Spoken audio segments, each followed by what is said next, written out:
Hi friends, இன்றைக்கி பார்த்தீங்கன்னா hotel style puri கிழங்கு தான் பார்க்க போகிறோம். அதுக்கு ஒரு கடாய் வச்சுருக்கேன். கடாய் நல்லா சூடாயிடுச்சு. ஒரு 2 ஸ்பூன் எண்ணெய் சேர்த்துப்போம். எண்ணெய் நல்லா சூடாகட்டும். எண்ணெய் நல்லா சூடாயிடுச்சு. ஒரு 1/2 ஸ்பூன் கடுகு, 1/4 ஸ்பூன் உளுந்து, 1/4 ஸ்பூன் சீரகம் எல்லாம் நல்லா பொரிஞ்சு வரட்டும்.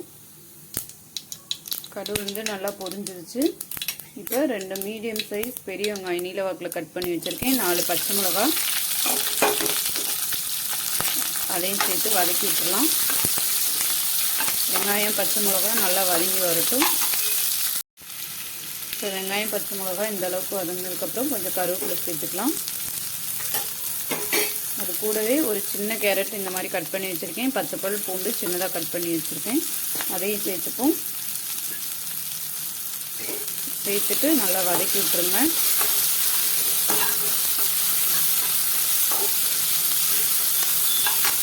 ரெண்டு நிமிஷம் நல்லா வதங்கட்டும். இந்த அளவுக்கு நல்லா வதங்கினதுக்கப்புறம் ஒரு பெரிய சைஸ் தக்காளி சின்னதாக கட் பண்ணி வச்சுருக்கேன். அதையும் சேர்த்துப்போம். தக்காளி நல்லா குழஞ்சி வரட்டும். தக்காளி நல்லா வதங்கிட்டு இருக்கையிலேயே ஒரு 1/2 டீஸ்பூன், 1/2 ஸ்பூன் பார்த்திங்கன்னா மஞ்சத்தூள், பெருங்காயம், கொஞ்சமாக உப்பு சேர்த்துக்கலாம். உப்பு சேர்த்துட்டு நல்லா வதக்கி விட்டுருங்க. நல்லா வதங்கி வரட்டும். நல்லா வதங்கிடுச்சு. இப்போ வேக வச்சு உருளைக்கிழங்கு மசிச்சு வச்சுருக்கேன். அதையும் சேர்த்துப்போம். சேர்த்துட்டு நல்லா வதக்கி விட்டுருங்க. நல்லா உருளைக்கிழங்கு போட்டு வதக்கியாச்சு. இப்போ ஒரு 1/4 டம்ளர் தண்ணி சேர்த்துக்கலாம். தண்ணி சேர்த்துட்டு நல்லா கலந்து விட்டுருங்க.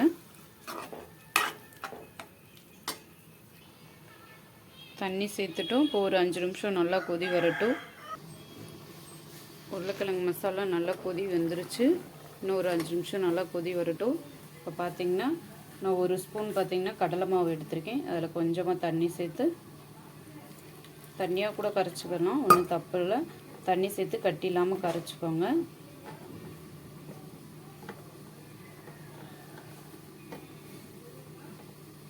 இது மசாலா வந்து உருளைக்கிழங்கு மசாலா ஒரு 5 நிமிஷம் நல்லா வேகட்டும். இப்போ 5 நிமிஷம் ஆயிடுச்சு. ஓப்பன் பண்ணிடலாம்.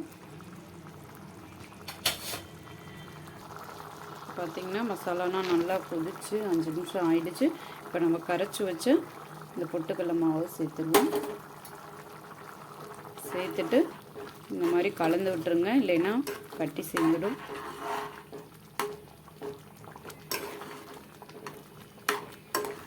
இது ரொம்ப நேரம் கொதிக்கணும்னு அவசியம் இல்லை.